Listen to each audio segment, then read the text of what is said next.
नमस्कार, मैं अंकित अग्रवाल आपका स्वागत करता हूं हेलो डॉक्टर की एक और कड़ी में। और आज देखो, गर्मी का मौसम है। नागपुर की जो गर्मी है वो डेफिनेटली हम सबको परेशान कर रही है, लेकिन अब कुछ दिनों बाद मानसून भी आ जाएगा, फिर ठंडी आ जाएगी। साल भर जो है मौसम बदलते रहते हैं। हर मौसम के साथ साथ हमारी जो है बीमारियां भी बदलती रहती है, हमारी तकलीफ़ें भी बदलती रहती है। अब इतनी बीमारियां, इतनी तकलीफ़ों के बारे में आज हम चर्चा करने वाले हैं हेलो डॉक्टर की इस खास सेगमेंट में। हमारे साथ हमारे स्पेशल गेस्ट डॉक्टर कमल पी बुतड़ा जी, आपका बहुत बहुत स्वागत है डॉक्टर। नमस्कार। यूसीएन के स्टूडियो में। सर के बारे में बताओ। He is a physician and critical care consultant and also director and head of ICU at Care hospital Nagpur.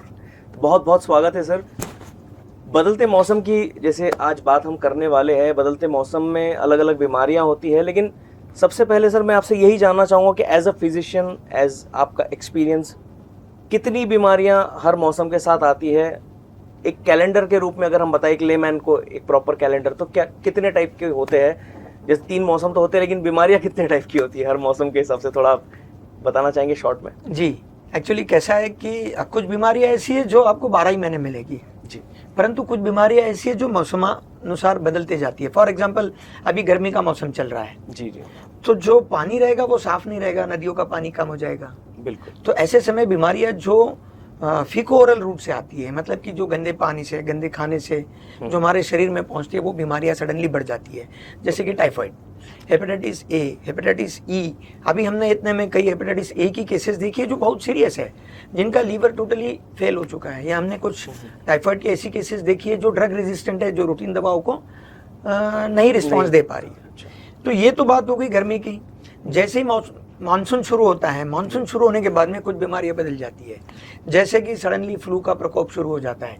दूसरा शुरू हो जाता है उस वक्त डेंगू। ओके, हाँ, क्योंकि डेंगू ये साफ पानी में रहता है। गर्मी में कूलर शुरू है आपके, और जैसे ही मानसून शुरू होता है कूलर बंद हो जाते हैं। कूलर में छोटा मोटा पानी पड़ा है, वो छोटा सा पानी 15, 20, 25 ml पानी भी डेंगू का मच्छर की ग्रोथ के लिए सफिशिएंट है।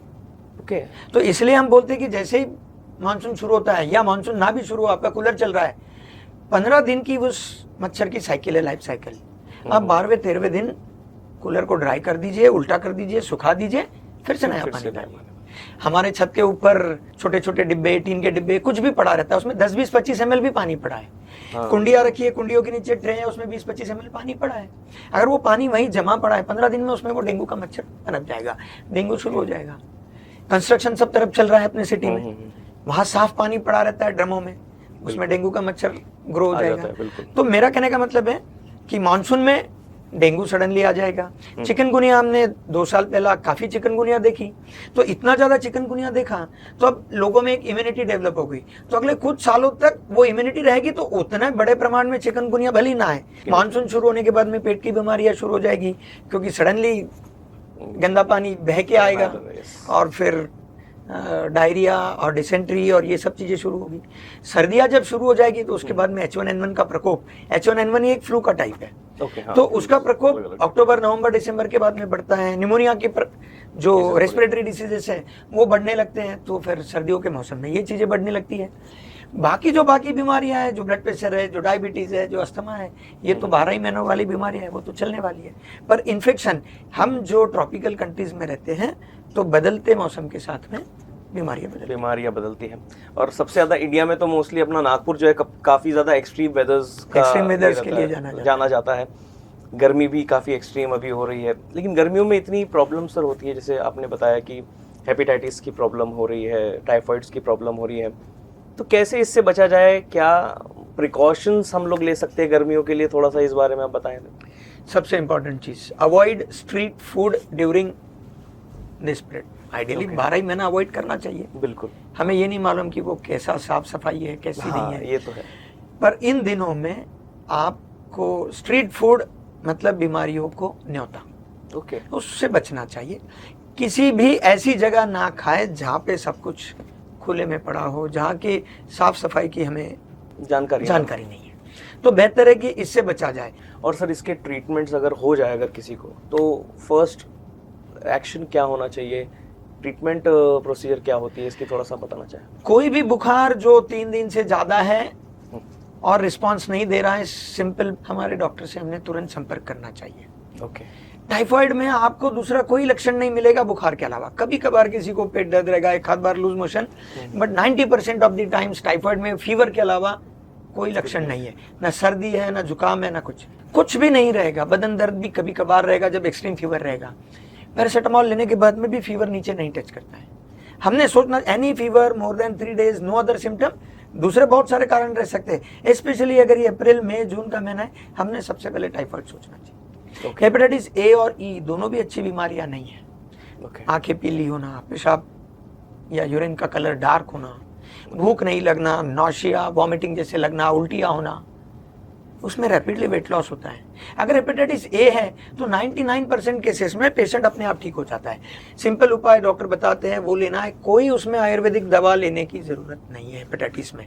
बल्कि मैं ये बोलूँगा कि जहाँ पे भी लीवर का इन्वॉल्वमेंट है वहाँ पे हमने अल्टरनेटिव किसी भी पैथी की दवा नहीं लेना चाहिए, ना ही एलोपैथी में भी उसके लिए कोई मेडिसिन है। अच्छा न्यूट्रिशन और रेस्ट, ये दो ही चीज़ें उसमें काम में आती है। जहाँ लीवर खराब है उसमें अगर हम कोई ऐसी दवा देते हैं जिसका साइड इफेक्ट ही हमको लीवर के ऊपर है नहीं है, ये हमको मालूम नहीं, तो हम कैसे उसको ठीक करें? कैसे पता करें? हेपेटाइटिस ई में कम से कम 5% पेशेंट ऐसे रहेंगे जिनको लीवर ट्रांसप्लांट के बगैर वो ठीक नहीं होंगे। इतना तो 5% मोर्टेलिटी है उसमें। और अगर हेपेटाइटिस ई अगर ये प्रेग्नेंट वुमन में होता है तो 30% मोर्टेलिटी है। मतलब अगर 100 प्रेग्नेंट वुमन को हेपेटाइटिस ई होता है तो 30% महिला बगैर ट्रांसप्लांट के नहीं बचेगी। तो अगर ये दो बीमारियां ऐसी है तो फिर हमने रिस्क क्यों लेना? बिल्कुल बेहतर है साफ पानी पीजिए। अगर हमारे पास में फिल्टर है घर में तो फिल्टर का पानी पीजिए, नहीं है और अगर हमको पानी पे भरोसा नहीं है उबाल के पीजिए। ऐसी जगह पानी भी ना पिए जहाँ पे हमको उस पानी की गुणवत्ता पे भरोसा नहीं है। बिल्कुल, सबसे बेसिक चीज तो यही है। घर का पानी कैरी करिए अपने साथ में। बाहर जा रहे हैं घर का पानी अपनी बोतल में कैरी करिए। और गर्मियों में sir mostly heat stroke, sunstroke का भी प्रॉब्लम होता है, तो बहुत से बार कंफ्यूजन होता है। बहुत से बार डिफिकल्ट हो जाता है डायग्नोज करने में। आप हीट स्ट्रोक में भी आपको करीब करीब वही सिम्टम मिलते हैं। गला भी बैठ जाएगा, हाई ग्रेड फीवर भी आएगा, बहुत देर गर्मी में रह लिए आपको वॉमिटिंग भी हो जाएगा, लूज मोशंस भी हो जाएगा।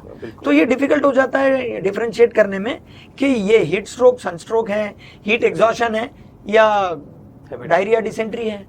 तो ये थोड़ा सा डिफिकल्ट हो जाता है। पर डॉक्टर से बात करने पे प्रॉपर 10-20 सवाल जब डॉक्टर करते हैं तो वो चीज़ें समझ में आ जाती हैं। ये हीट एग्जॉशन है, सनस्ट्रोक है या टाइफाइड है या डायरिया डिसेंट्री। ओके, तो सर अब हीट की बात तो हमने कर ली, हमने गर्मी के बारे में बात कर ली, लेकिन जो मॉनसून सीजन आता है सर वो सबसे ज़्यादा प्रोन रहते हैं उस टाइम पे कि हर जगह आपको गंदगी के साथ ज़्यादा कांटेक्ट हो सकता है। मॉनसून में भी सबसे ज़्यादा जो है डिजीज़ेस को पनपने के लिए बहुत अच्छा मौसम माना जाता है। तो सबसे ज़्यादा डिजीज़ेस जो है वेक्टर बॉर्न डिजीज़ हो गई या कोई भी बाकी भी डिजीज़ की बात करें तो वो मॉनसून में काफ़ी ज़्यादा ये होता है। तो ऐसा क्यों, क्या रीज़न है, क्या कारण है सर? मैंने जैसे थोड़ी देर पहले आपको बताया कि जो डेंगू और चिकनगुनिया का मच्छर है ये साफ पानी में पनपता है। बिल्कुल, हाँ सर। तो अगर वो साफ पानी में पनप रहा है तो उसके लिए तो वो ब्रीडिंग ग्राउंड मिल गया उसको, तो मच्छर वहाँ पे बिल्कुल ग्रो होगा और वो जब आपको काटेगा तो आपको डेंगू या चिकनगुनिया कुछ ना कुछ तो देके जाएगा। तो इससे बचने के लिए हमको एक ही चीज़ करना है कि छत पे भी पानी है, हर 8 दिन में छत पे चक्कर लगाइए, कुछ पड़ा है आसपास में, पड़ोस में, हमारे कॉलोनी में, हमारे बिल्डिंग में ध्यान दीजिए किसी के कूलर खाली नहीं किए लोगों ने, अभी भी पानी पड़ा है, पनप रहा है उसके अंदर मच्छर, कुंडियों के नीचे पानी जमा होता है, उसको चेंज करते रहिए। बारिश के दिनों में ये बहुत बड़ी तकलीफ है। और दूसरा जो वेक्टर बॉर्न आपने बताया तो डेंगू और चिकनगुनिया कॉमन है। आपको मलेरिया उतना कॉमन बारिश के दिनों में नहीं मिलेगा। वैसे भी मलेरिया अभी स्पेशली भारत से काफ़ी कम हो गया। आज से 10 साल पहले हम जो मलेरिया देखते थे, हम दिन में 5 मलेरिया की केसेस देखते थे। अगर आप मुझे पूछे कि मैंने पिछले 5 साल में कितने मलेरिया देखे तो मैंने शायद टोटल 20 भी नहीं देखे होंगे। तो मलेरिया का प्रमाण सडनली कम हो गया। An number of reasons are there, government के प्रोग्राम्स है, बाकी सब चीज़ें, मलेरिया कम हो गया। लेकिन आप डेंगू को कम करना या चिकनगुनिया को कम करने में जो रोल है, मैं ये मानता हूँ कि सरकार से ज़्यादा आम जनता का रोल है, क्योंकि वो गंदे पानी में नहीं पनपता ना उसका मच्छर हमारे घर के पानी में पनपेगा। तो घर के अंदर में सरकार तो आके साफ नहीं करेगी, हमारे कूलर को गवर्नमेंट तो साफ नहीं करेगी ना। हमारे घर, हमारे छत पे पानी खुला पड़ा है, उसको तो हमको ही साफ करना है क्योंकि वो साफ पानी है। तो इसमें हमारा रोल, समाज का रोल, सोसाइटी का रोल, इन्हीं का रोल है, इसको हम करें। तो सर अब हमने सर्दी की बात पे आते हैं अभी, क्योंकि मानसून की हो गई, गर्मी की हो गई, सर्दी भी काफ़ी ज़्यादा नागपुर में प्रॉब्लम्स लेकर आती है, रेस्पिरेटरी इश्यूज लेकर आती है। तो सर्दियों के मौसम में कैसे ये प्रॉब्लम्स जो है काफ़ी ज़्यादा बढ़ती है, क्या रीज़न होता है, क्या कारण होता है, थोड़ा इस बारे में बताएं। सर्दियों में दो इम्पॉर्टेंट चीज़ें हैं। जैसे ही सर्दियाँ शुरू होती है तो उसके बाद में, जैसे मैंने आपको बताया, स्वाइन फ्लू या H1N1 या H3N2 जो वायरल है, वो सडनली बढ़ जाते हैं। और अगर आपको अंडरलाइंग अस्थमा है, डायबिटीज़ है, रिनल फेलियर है, कार्डियक प्रॉब्लम्स है, आप एक्सट्रीम्स ऑफ एज ग्रुप में आते हैं, तो ये आपको जल्दी अफेक्ट करेगी। अस्थमेटिक पेशेंट्स हैं, अस्थमा सर्दियों में बढ़ जाता है क्योंकि ठंडी ज़्यादा रहती है, ठंड के वजह से लंग्स में प्रॉब्लम आते हैं, आपका अस्थमा बढ़ जाता है।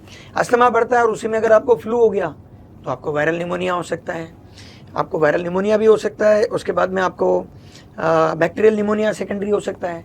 तो ऐसे पेशेंट्स जब निमोनिया के साथ में हमारे पास में आते हैं, अगर सिंपल सा निमोनिया है, ओरल दवाओं पे घर पे भी ठीक हो सकता है, लेकिन जो फ्लू की निमोनिया है उसमें बहुत से बार रेस्पिरेटरी फेलियर, ऑक्सीजन की कमी होना, इन सब की समस्याएं बढ़ जाती हैं और फिर अल्टीमेटली वो पेशेंट्स आईसीयू में आके लैंड होते हैं। तो ये कितने सीवियर हो सकते हैं ये प्रॉब्लम्स अगर इसके ऊपर ध्यान ना दिया जाए? अगर हम इस पे ध्यान ना दें, देखिए जो फ्लू है उसमें ये वायरल इलनेस है। वायरल इलनेस के लिए यूजुअली बहुत रेयरली हम एंटीवायरल देते हैं। जी। अगर बहुत ही सीवियर है या रिस्क ग्रुप में है तो हम एंटीवायरल ड्रग देते हैं, बट उसमें एंटीबैक्टीरियल ड्रग की जरूरत नहीं है, एंटीबायोटिक की। हम लोगों को आदत है कि छोटा भी सर्दी खांसी जुकाम, गए केमिस्ट के पास, एक एजिथ्रोमाइसिन मांग लिया और दे दिया। थैंक्स टू गवर्नमेंट रूल आजकल एंटीबायोटिक्स यूजुअली बिना प्रिस्क्रिप्शन के नहीं देते, बगैर प्रिस्क्रिप्शन के नहीं मिलते, बहुत अच्छी बात है। बट कभी कभी अब मेरा परिचित फार्मासिस्ट है और मैंने ले लिया, है ना, ऐसा तो होता है, हम जाते हैं केमिस्ट भी दे देता है कभी कभार। दूसरी बात, जब ये पेशेंट डॉक्टर के पास में आते हैं सर्दी जुकाम के लिए, जो ठंड के दिनों में बहुत से बार कॉमनली रहता है, तो उनको पैरासीटामोल के अलावा किसी चीज की जरूरत नहीं रहती, सिर्फ पैरासीटामोल। पैंडेमिक के बाद लेकिन एक चीज देखी है मैंने कि काफी लोग जो है अब घर पे खुद ही डॉक्टर बन गए हैं या इंटरनेट से ही निकाल लेते हैं कि क्या हुआ है। लेकिन मैंने एक चीज ऑब्जर्व भी की थी कि अभी ठंडी के मौसमों में जो है थोड़ा खांसी के प्रकार भी अलग हो गए, सूखी खांसी, गीली खांसी। तो ये क्या चेंजेस है? और कई बार ऐसा होता है कि सूखी खांसी में लोग कफ सिरप रैंडम उठा के ला लेते हैं और उस चक्कर में वो थोड़ा सा, अब एग्जैक्टली पता नहीं है कि कौन सी टाइप की खांसी है, और वो कफ सिरप पीते जा रहे हैं, वो फिर बढ़ते बढ़ते ब्रोंकाइटिस ज़्यादा बढ़ गया। तो ये 2-3 मैंने केसेस ऐसे देखे हैं मेरे सामने ही। तो क्या रीज़न है, क्या कारण है, थोड़ा इस बारे में बताइए। फ्लू डिफरेंस क्या? फ्लू या रेस्पिरेटरी वायरसेस जो है जी, तो शुरुआत होती है मुख से, थ्रोट से, गले से, नाक से।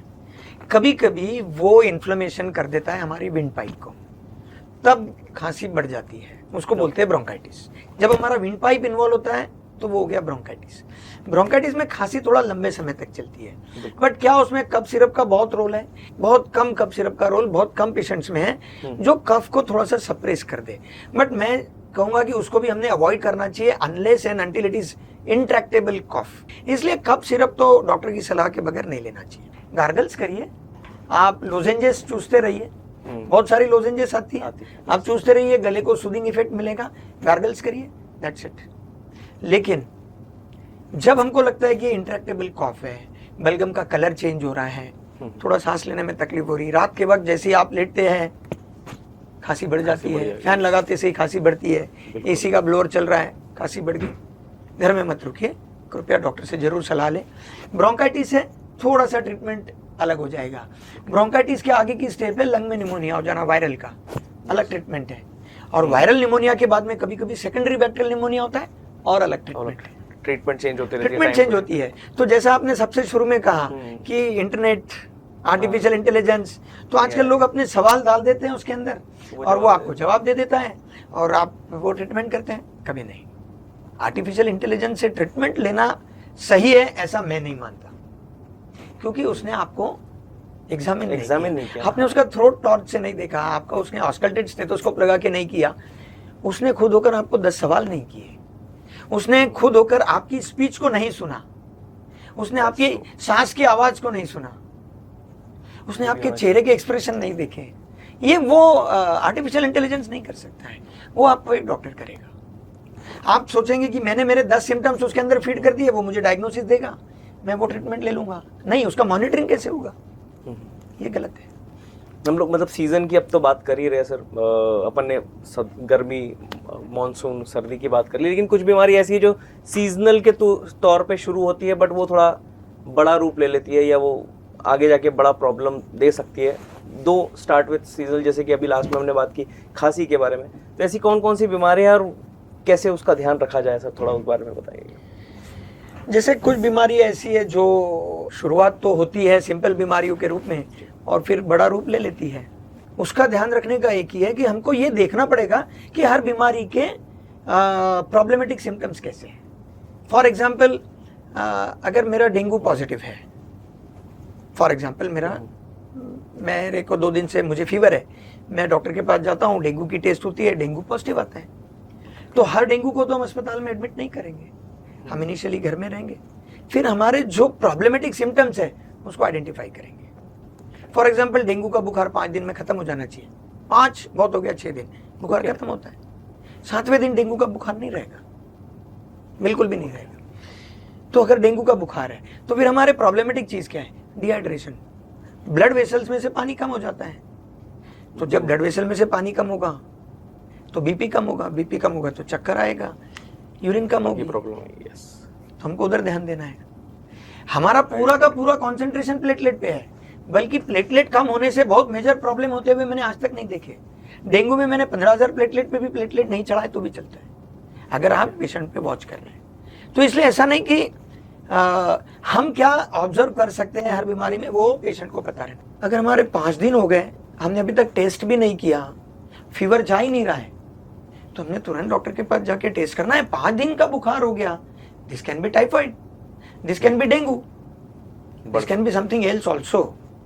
तो मुझे लगता है कि उस बीमारी के सिम्टम्स, छोटे मोटे सिम्टम्स पे हमको ध्यान देना। सर्दी, खांसी, जुकाम, बुखार, बदन दर्द सिंपल फ्लू है, जब तक कि उससे बहुत खांसी नहीं होती, सांस नहीं फूल रहा है या और कोई सिम्टम्स नहीं आ रहे, बलगम का सिंपल सर्दी खांसी बुखार है, आई एम हैप्पी। डेंगू है, I will be more careful. तो हर बीमारी के बारे में अगर हमको, जो ये सीजनल बीमारियां हैं, जो विकराल रूप लेने के पहले अगर हमको मालूम है कि किस में क्या क्या हो सकता है और किस वक्त हमने तुरंत सलाह लेना है, वो हमको मालूम करना चाहिए। लेकिन सर एक वो भी होता है टर्निंग पॉइंट, जैसे अब हम बात कर रहे हैं कि बीमारी का जो है टाइम पे इलाज ना हो, टर्निंग पॉइंट आ जाता है लाइफ की, बहुत बड़ी बन जाए या मतलब एडमिट करने की सिचुएशन आ जाए, आईसीयू की ज़रूरत पड़े या कुछ मेजर ट्रीटमेंट की ज़रूरत पड़े, तो जब एक आम मौसमी बीमारी इतनी गंभीर हो जाती है तो मरीज को तुरंत अस्पताल में भर्ती करना ज़रूरी है, पड़ता है। कुछ बीमारियां ऐसी, जैसे मैंने जितने भी बीमारियों के नाम लिए, वो दिखने में अगर शुरू में सिंपल है और अगर वो बड़ा रूप ले लेगी तो आपको तो एडमिट करना पड़ेगा, अस्पताल में एडमिट करना पड़ेगा, आप वो चीज़ मिस नहीं कर सकते। डेंगू में मैं एक सिंपल ही, क्योंकि अभी मानसून शुरू होगा, मैं डेंगू का उदाहरण देकर ही आपको समझाता हूँ। मैक्सिमम डेंगू के patients, more than 50% of the dengue patients can be managed at home with simple oral hydration। लेकिन अगर आप ओरली ले ही नहीं पा रहे हो, इतना नौशिया है, वॉमिटिंग है, मुंह से पानी भी नहीं जा रहा, पानी भी नहीं जा रहा है शरीर में, या आप लिक्विड लिए जा रहे हो, लेकिन वो ब्लड वेसल्स इतनी लीकी हो गई है कि वो पानी जो भी हम ले रहे हैं वो ब्लड वेसल्स में रुक ही नहीं रहा है, तब तो आपको अस्पताल में जाना पड़ेगा। तो अगर अस्पताल में एडमिट होने की जरूरत है तो है, तब आपने उसको आगे पीछे नहीं देखना है, क्योंकि प्रॉपर मॉनिटरिंग से और सिंपल उपायों से वो बीमारी अस्पताल में जल्दी ठीक हो। तो सेम बीमारी अगर 50% केसेस में अगर अस्पताल में एडमिट करने की जरूरत नहीं है, तो रिमेनिंग 50% केसेस में timely hospitalization is important. Timely अगर हम डिले करेंगे तो भी गलत है, और अगर हम अर्ली जाके बोलेंगे नहीं मुझे तो डेंगू हो गया आप एडमिट कर लो, जबकि जरूरत ही नहीं है, तो वो भी गलत है। वो भी गलत है, ये तो है बिल्कुल। लेकिन सर आईसीयू हेड होने के नाते अगर आप बीमारियों का सबसे गंभीर रूप से देखते हैं तो टाइफाइड या कोई गंभीर वायरल इन्फेक्शन कैसे शरीर में सेप्सिस या मल्टी ऑर्गन फेलियर जो है जैसी जानलेवा स्थिति पैदा कर सकता है? आज के डेट में टाइफाइड से इतनी जानलेवा तकलीफ नहीं होती जो आज से 25, 30, 40 साल पहले होती थी। सिंपल से उपायों से टाइफाइड का बैक्टीरिया जल्दी ठीक होता है। बट हाँ, ऐसे कई बैक्टीरिया हैं, ऐसे कई इन्फेक्शन है जिसके वजह से समय पर केयर नहीं मिलने की वजह से पेशेंट मल्टी ऑर्गन फेलियर में जाता है। मल्टीपल ऑर्गन फेलियर का मतलब है कि इन्फेक्शन के वजह से शरीर के एक एक अंग काम करना बंद कर देते हैं। फॉर एग्जाम्पल सिंपल सा निमोनिया, अगर निमोनिया आपको होता है और वो निमोनिया बड़ा रूप ले लेगा, बीपी आपका ब्लड प्रेशर कम कर देगा क्योंकि इन्फेक्शन का संक्रमण पूरे शरीर में हो गया।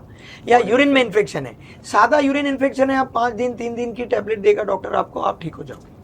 लेकिन अगर वही इन्फेक्शन, यूरिन वाला इन्फेक्शन अगर सपोज किसी हाई रिस्क पेशेंट में होता है, जैसे कि डायबिटीज के पेशेंट में होता है, वो किडनी में पहुंच जाएगा, पाइलोनेफ्राइटिस हो जाएगा।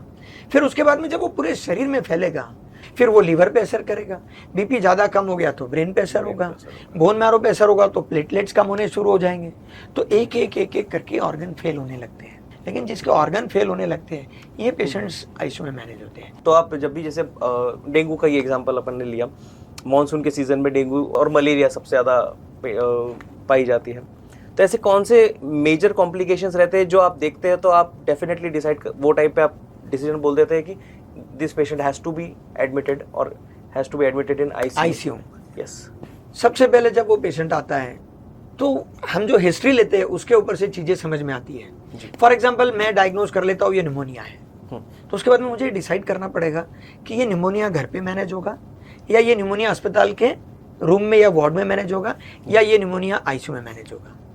उसको पता करने के लिए मुझे उसके हिस्ट्री पे जो मैं उससे संभाषण करता हूँ, उसके ऊपर जो मैं उसको जांचता हूँ और बाद में जो मैं टेस्ट की रिपोर्ट देखता हूँ उसके ऊपर डिपेंड करता है। ये बात तो है सर। और सर्दियों की बीमारियों की बात करें सर, तो वेंटिलेटर, रेस्पिरेटरी इश्यूज रहती है, काफ़ी मेजर इश्यूज भी हो सकते हैं, उसमें वेंटिलेटर केयर भी काफ़ी ज़्यादा इंपॉर्टेंट हो जाता है। तो आप कौन से पेशेंट्स को वेंटिलेटर केयर ज़्यादा ये करते हैं, प्रेफर? मैंने थोड़ी देर पहले भी इस बात पे हमने डिस्कस किया कि जब अगर सपोज वायरल निमोनिया हो गया, वेंटिलेटर ये सिर्फ रेस्पिरेटरी प्रॉब्लम के लिए ही रहेगा ऐसा नहीं, बट अगर इन्फेक्शन है तो वो रेस्पिरेटरी प्रॉब्लम के लिए वेंटिलेटर पे डाला जाता है। फॉर एग्जाम्पल आपके लंग में वायरल का निमोनिया है, बैक्टीरियल का निमोनिया है, सांस लेने में तकलीफ जा रही है और ऑक्सीजन कम हो गया, तो अगर ऑक्सीजन कम है और सिंपल ऑक्सीजन देने से ऑक्सीजन बढ़ नहीं रहा है तो मैं ऐसे पेशेंट में वेंटिलेटर का सोचूंगा। आईसीयू कितना इंपॉर्टेंट, इंटेंसिव केयर यूनिट कितना इंपॉर्टेंट रोल प्ले करता है हर पेशेंट की प्रॉपर केयर के लिए, और केयर हॉस्पिटल में क्या क्या फैसिलिटीज़ आईसीयू में उपलब्ध है, थोड़ा सा उस बारे में भी जानना चाहिए। नहीं, हमारे पास में टोटल 21 और 25 बेड है आईसीयू के, 105 बेड हॉस्पिटल में है, 25 बेड आईसीयू के हैं। और ये एक ऐसा आईसीयू है जिसमें हम हर तरह के पेशेंट की केयर करते हैं। हम बाईपास का पेशेंट भी हमारे पास में, जिसका बाईपास हार्ट का ऑपरेशन हुआ है वो भी आईसीयू में रहता है जी। और हाई रिस्क ऑपरेशन वाले पेशेंट भी आईसीयू में रहते हैं, मल्टीपल ऑर्गन फेलियर वाले पेशेंट भी आईसीयू में रहते हैं। तो जो सुविधा अवेलेबल है उसमें मैक्सिमम जितनी सुविधा एक आईसीयू के पेशेंट को रिक्वायर्ड है वो वहाँ है। एडवांस्ड वेंटिलेटर्स हैं, हमारे यहाँ हम इक्मो भी करते हैं अगर ज़रूरत पड़ी तो। हम आईसीयू में बेड साइड सोनोग्राफी से लेके तो इकोकार्डियोग्राफी तक सब अवेलेबल हैं, बेड साइड ब्रोंकोस्कोपी से लेके तो एंडोस्कोपी तक सब चीज़ें अवेलेबल हैं। काफ़ी अच्छी जानकारी सर आपने शेयर करी। मौसम के बदलते जो है रूप और उसमें होने वाली अलग अलग बीमारियों पे भी हम चर्चा कर रहे थे, तो ये भी मैं जानना चाहूँगा सर, जो बदलते मौसम जब भी होते हैं, काफ़ी हेल्थ इशू सब हर कोई फेस करते ही है, लेकिन किन लोगों ने सबसे ज़्यादा अपना ध्यान रखना चाहिए इस बदलते मौसम में? और नागपुर तो जैसे हमने बात की एक्सट्रीम वेदर्स के लिए जाना जाता है, तो किन लोगों ने सबसे ज़्यादा ध्यान रखना चाहिए? एक्सट्रीम्स ऑफ एज, बहुत कम, बहुत ज़्यादा। Anybody who is more than 60 is a vulnerable patient. Body का जो नॉर्मल रिजर्व रहता है हमारा, वो इम्यूनिटी का रिजर्व, न्यूट्रिशन का रिजर्व, ये धीमे धीमे धीमे धीमे एजिंग के साथ कम होता है। तो वो इंसान इन्फेक्शंस जल्दी पकड़ते हैं, इंसान के उस इन्फेक्शन के साथ फाइट करने की क्षमता भी धीरे धीरे कम होती है। सो एक्सट्रीम्स ऑफ एज। सेकेंड सबसे important risk factor diabetes. Diabetes ये सिर्फ हार्ट अटैक के लिए रिस्क फैक्टर नहीं है, या सिर्फ लकवा या स्ट्रोक के लिए रिस्क फैक्टर नहीं है। अगर आपको डायबिटीज़ है तो आपको निमोनिया भी जल्दी पकड़ेगा, आपको यूरिन का इन्फेक्शन भी जल्दी पकड़ेगा।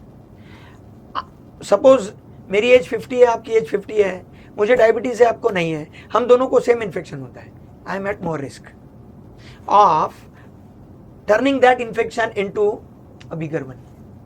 और सर मेडिकल टर्म में गोल्डन आवर काफ़ी ज़्यादा मायने रखता है, काफ़ी हर मेडिकल जो भी पर्सन है वो यूज़ करते हैं ये मेडिकल गोल्डन आवर। क्या होता है सर ये, और कितना क्यों ज़रूरी है ये हर किसी को जानना, हर किसी को समझना?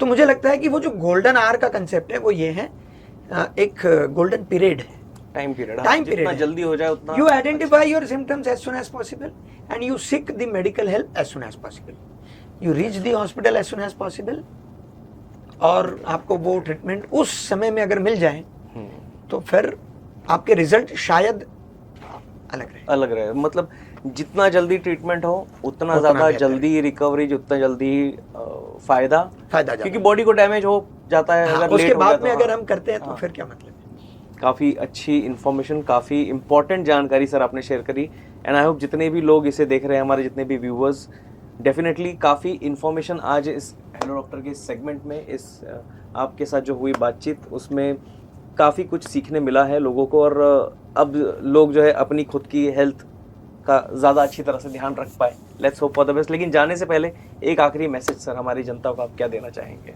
क्या कहना चाहेंगे for their overall well being and year long health benefits? सबसे इम्पोर्टेंट मैसेज एक ही दूंगा कि दो तरह की बीमारियां हैं, कम्युनिकेबल, नॉन कम्युनिकेबल। कम्युनिकेबल बीमारियां हम में ना हो इसकी केयर हम खुद कर सकते हैं, और जो नॉन कम्युनिकेबल बीमारियां हैं उसके लिए healthy lifestyle is the key.